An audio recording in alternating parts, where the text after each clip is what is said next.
Warning, the following podcast contains very offensive language, so if you're easily offended or upset, then maybe this isn't the podcast for you.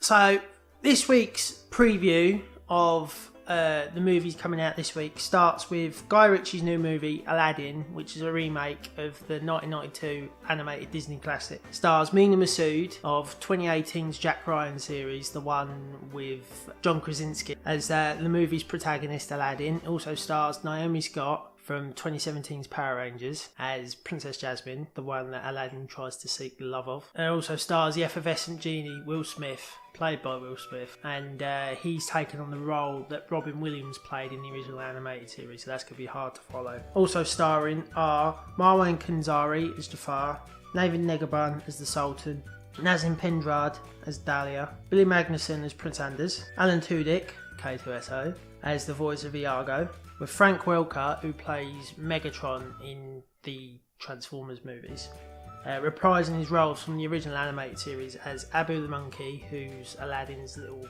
pet, the Cave of Wonders, which I'm not going to spoil because that's part of the movie, and Raja. So the synopsis of Aladdin, I'll just read it to you quick, is Aladdin follows a kind-hearted street urchin and a power-hungry vizier as they vie for a magic lamp that can make their wishes come true. I'm just going to give you my thoughts on what I think this movie's going to be like and what I think and all that. And what I want to start with is, can this movie, made by Guy Ritchie, which is a bit of a strange choice considering he's made for like he's done a lot of weird movies like Lock, Stock and all them type of movies, gangster movies, and they did King Arthur, didn't he, which wasn't well received. Can he translate the 1992 animated classic that I watched as I grew up, that you probably watched as you grew up, all that type of stuff? Can he actually translate it to screen? I am not so sure. I've heard, which we'll get onto in a little bit, Rotten Tomatoes, I've heard that it's supposed to be pretty good, but it's not the best. And like most of the Disney live animated remakes of their old animated classics, really, there's only really been The Jungle Book that's really been any good. Beauty and the Beast I didn't mind, but it wasn't the best. Dumbo I haven't seen, so I can't tell you anything about it. And then obviously we were at Aladdin. And then Lion King, which is the one I'm really looking forward to later in the summer. Yeah, that's the next thing I really wanted to talk about, was like the genie design. If you've seen how bad it is, I'll probably put a picture up here or up here somewhere. Or I'll be in the corner, I don't know yet. Like, it is terrible. Whoever did the CGI on Will Smith when he's in genie form, because I know he turns into like Will Smith Black Genie later on, but at the beginning when Aladdin goes into the Cave of Wonders to get the lamp and he comes out all blue, he looks horrific. It is one of the fucking worst designs I have ever seen for a character in a movie. So that's another thing it's got to try and pull off that I don't know if it's going to be any good at. Can Will Smith live up to Robin Williams? Like, that Robin Williams performance is like one of his best, along with Flubber and some of the other things he's been in from my childhood. Robin Williams, like most of you guys, Mrs. Doubtfire, all that, is one of the greatest actors of that generation. Will Smith, who, like, he's one of the greatest actors of his generation. Can he actually pull off what Robin Williams did? Or is he going to take his own take and do it his way? I have no idea, but I can't wait to see how it performs on the screen. Next we're going to move on to Mena Massoud. Like, this guy, like I say, has only really been in the Jack Ryan series. I haven't really seen him in anything else. This is his first proper role as far as I'm concerned. And for a lot of the trailers, they were hiding his singing, they were hiding his acting, they weren't too sure if it looked like they were trying to hide. And why would you hide your lead character? I just do not get it. Why would you hide your lead character? Jasmine's great, Naomi Scott's great, but this is Aladdin. The movie's titled after him. Why are you trying to hide the guy? And then as we got on later and later and we saw more and more trailers, we realised that Aladdin wasn't hidden, but they just wanted to get like a feel for Agrabah, or what I think it's called Agrabah, isn't it? Where they're based, where the movie's based. They wanted to get a feel for it. Guy Ritchie wanted to get a feel for it, but still, it's Aladdin, and you're hiding your lead character till like the second or third trailer. It's like stupid. Naomi Scott, I want to talk a bit on Naomi Scott now. Like, I've seen the 2017 Power Rangers only like once when it first came out on Blu-ray. My sister loved it and all. And I was like, this movie is actually really good, because I remember watching all the Power Rangers, like SPD, the original Mighty Morphin, all that as a kid. So to see it translated to the screen, along with Bryan Cranston as the guy in the tube, that I can never remember the guy's name, and he's going to come up later in my TV recommendation, so stick around for that. But yeah, it was just a really, really good movie, and that's the main thing I've seen her in, and she was really cast. She was really well cast, sorry. And she was the Pink Ranger, so yeah, I can see her being like the MVP, if you will, of the movie, so let's just see how she gets on. Yeah, that's the other thing really as well. Like I read out earlier, a lot of the cast are unknowns. I've never really heard of a lot of these people, bar Alan Tudyk and Frank Welker, because like you hear their voices pretty much everywhere. Alan Tudyk's Firefly, K2SO, like I said earlier, from the Rogue One Star Wars movie. Frank Welker is Megatron. He's played Megatron for years. Like Peter Cullen, that's his name. Yeah, along with Peter Cullen, he's played like Optimus Prime for fucking donkeys. Did it in all the animated stuff as well. So yeah, that's really like it's a main cast of unknowns, bar Will Smith, Naomi Scott, and the voice cast. Like, they're pretty unknowns. I've never really seen a lot of these guys in other stuff. Well, not that I can remember anyway. I went on the Wikipedia and did a bit of research earlier, and I haven't really seen a lot of movies that they were in. So yeah, that's a bit of an unknown quantity, this movie, but it didn't do well with the trailers coming straight off the bat and being not the best, to be honest.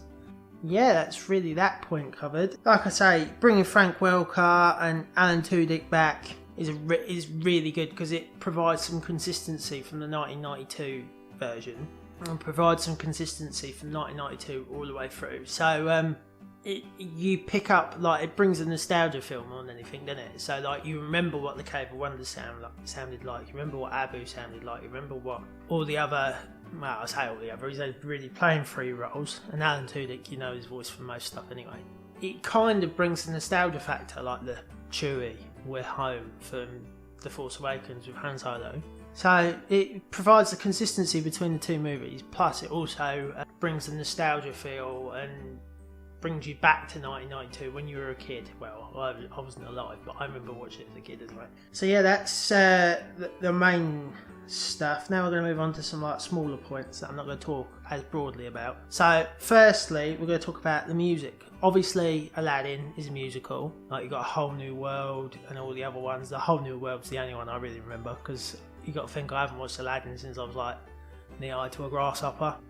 What I've seen in the trailers has been pretty good, to be honest. Like, the musical clips we've got and the score we've got and all that is pretty good. I'd say they've pretty much nailed the music down. Cinematography is another one. Cinematography in this movie is gorgeous, especially like when you walk into the Cave of Wonders before Will Smith walks out and Agrabah town. The first teaser was like fantastic for setting the scene, but I wish we'd got some more Aladdin in it, but obviously that was just a teaser trailer. Cinematography looks gorgeous. I don't know who they got to do cinematography, but he deserves a raise, mate, to be honest. And that's the next thing, really. The main bullet point next is, can it catch John Wick, Detective Pikachu, Endgame? Because they're still going so strong. Like I say, getting onto the box office part in a little while. These guys are like been top 3 for ages. Endgame's been up there for ages. I'd love to, I might do a part soon with Endgame, maybe do a review or something of Endgame later on. So let's just watch the space for now. But that's been a fantastic movie. Pikachu, I still really want to go and see Pikachu. I haven't had really chance to get out to see a lot this week, really, because of buying this and tripod and bits and bobs, and I've got some stuff coming up at the weekend, so I haven't really had the chance to get out to see it yet, which is I'm pretty pissed off about, really, because it's some really good movies, especially John Wick. I love the original 2 John Wick, like talking about the preview like we did last week, and I'll reflect on John Wick later on. But yeah, that's a thing. Can it contend with those 3 movies? Can it go past those 3 movies? Because like, I'm not really feeling the hype with this movie, to be honest. Like, a lot of people, like, I was like, oh yeah, Aladdin's this week. I knew when Detective Pikachu was coming out, I knew when John Wick was coming out, I knew when all them were coming out, and then Aladdin's just kind of gone, oh yeah, Aladdin's this weekend. All right, let's go and see that, I suppose.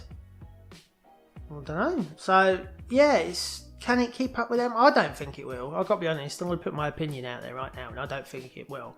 I think it will come mid-box office range, like 5th or 6th. I'm not going to give you a number because I'm shit with predictions and stuff. I'd never be a good gambler. Yeah, I just can't see it making it at all, to be honest.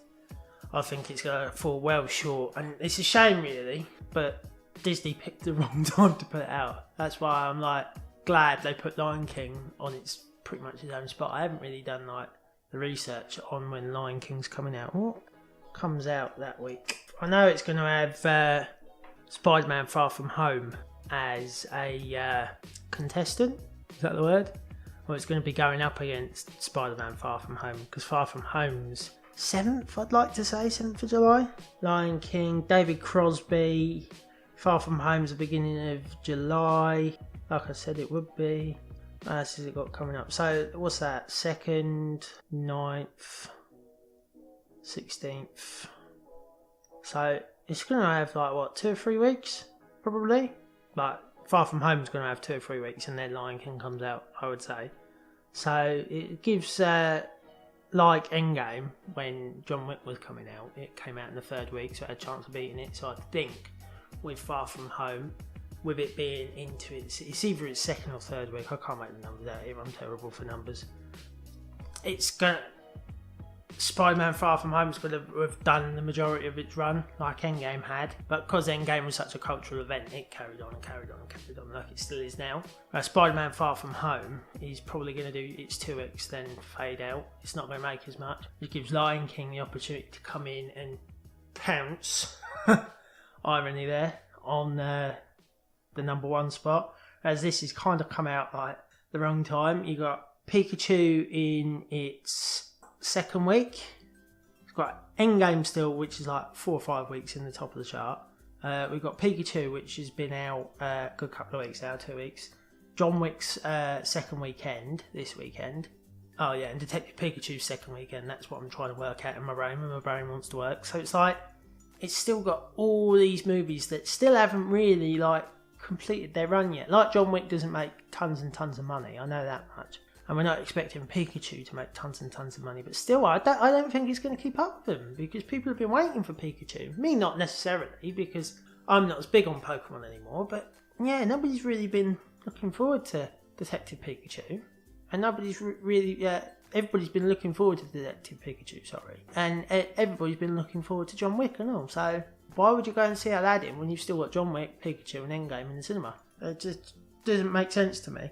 But there you go. So just quickly, I'm just going to read off Rotten Tomatoes and the Metacritic, because we've got some early reviews, because you always get the press screenings and everything early. We have Rotten Tomatoes is just a 61% after 135 reviews, so only 61% of the critics liked it, which is a bit meh, not the best. And Metacritic's at 54 after 39 critics, so it needs a couple more critics yet, but it's about middle of the road by the looks of it. It's not the best, not the worst, so yeah, so make up your own opinion on it, ladies and gents. That's your preview for the week, pretty much. These are my thoughts, so just make up your own mind. If you want to go and see it and you've been looking forward to it, go and see it. If you still feel like you need to go and watch John Wick a couple of times, or Endgame, or Pikachu, or any of the other movies that are out in the cinema right now, go and do that. I'm going to go and see Wick and Pikachu way before I go and see Aladdin, so yeah, that's pretty much it.